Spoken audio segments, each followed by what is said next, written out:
Two candidates, two very different visions for America. After months of making their arguments on the campaign trail, today voters get their final chance to pick who they want to lead our country. ABC's Faith Abube has the story. Former Vice President Joe Biden coming into Election Day ahead in most polls. Can you hear me? Yeah. Starting his day stumping with members of the local carpenters union in his hometown of Scranton, Pennsylvania. But even this morning, his campaign taking no chances. It's time for Donald Trump to pack his bags and go home. We're done.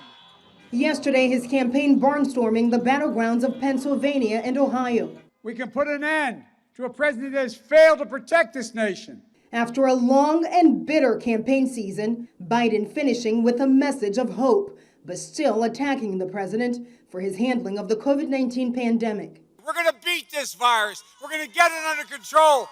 And the first step to beating this virus is beating Donald Trump. In a new internal memo obtained by the Washington Post, White House Task Force Coordinator Dr. Deborah Birx saying we're entering the most concerning and the most deadly phase of this pandemic. But at a closing rally in Michigan, President Trump with a vastly different message.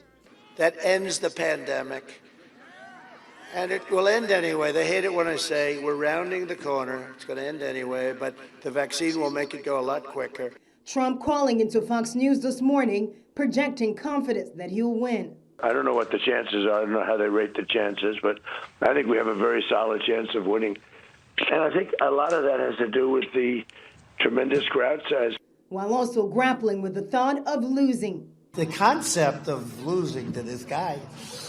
Oh, you better get out there and vote tomorrow. I will be so angry. I'll never come back. New numbers from the U.S. Elections Project show out of nearly 100 million early votes cast, 47.9% were Democrats and 41.8% Republicans. Trump's campaign banking on a huge Election Day turnout to win. Voters, meanwhile, ready for the final count. I'll be happy when it's over with. I'm really tired of all the BS.